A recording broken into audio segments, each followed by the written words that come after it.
Miarabantsika indray amin'ity maraina ty amin'izao fandaharana tombavaka izao indray ny mpanompon'Andriamanitra ary manonona ny fiadanan'ny tompo indray ho amintsika tsirairay avy. Amin'ity anio ity dia misy liana anankiray mangatabavaka manokana izy lafiny arak'asa ara-pahasalamana mety isika rehetra mihitsy ny angamba ao anatin'izany kanefa manana teny fikasana amintsika Andriamanitra ao bokin'ny Romana toko 7 ny andininy fa 7 no andeha ho raisitsika. Romana toko 7 andininy fa 7 izay mivaky toy izao amin'ny anaran'i Jesosy. Ary fantatsika fa ny zavatra rehetra dia miara-miasa asoa izay tian'Andriamanitra dia izay voantso araka ny fikasany rahateo. Andeha hivavaka isika. Andriamanitra ray masina tsara indrindra any an-danitro, rainay amin'ny alalan'i Jesosy Kristy tokoa ianao. Misaotra anao manokana izay satria liana loatra izay amin'ny fahalehibiazanao. Liana loatra izay ny amin'ny fisianay tsirairay avy eo anatrehan'izany anefa.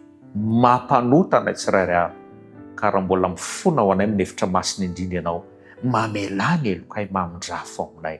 Amin'ity anio ity dia misy liana tsy nitonona anarana kanefa mety mahazo anay rehetra ihany koa izany fitalahoana manokana izany ny amin'ny arak'asa, ny amin'ny ara-pahasalamana izay mifameno amin'ny ara-panany manokana. Jesosy eo, ianao ilay nanao an'ny olombelona, nanao anay tsirairay avy lafiny ara-batana, indro izay fa miriary, indro koa nefa izay fa tratrany tsy fahatanterahana tonga ny aretina. Jesosy eo, raha mety misy avy amin'ny fandikanan'ny teninao ny lalàna ara-pahasalamana na ny finiavana initsakitraka ny didinao, raha misy izany dia amondrafoany ny tsirairay avy indrindra ho an'ity liana mangataka vavaka amin'ity anio ity, mba hifandrindra tanteraka, mba ho antsoinao izy mba azahoany mahatsapa fainao dia tompo ny fiainany manokana. Jesosy eo, tsy ny ampamety amin'izao fiainana mandalo izao ihany anefa, fa ilay manana eny amin'ny fiainana mandrakizay satria zava-dehibe loatra izany. Satria reheto amin'ity tany ity tsy misy ny azo antenaina manokana, fa izay manana anao dia manana izany fanantenana izany.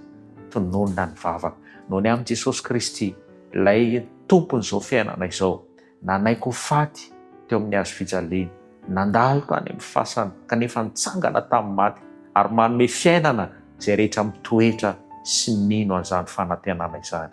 Ka aoka ho amponay hatrany sy hinonay fa maly an'izany etaeta lalina izany ianao Jesosy. Ho ny amin'ny anaranao rery any ane no hanonana izany vavaka izany. Amen.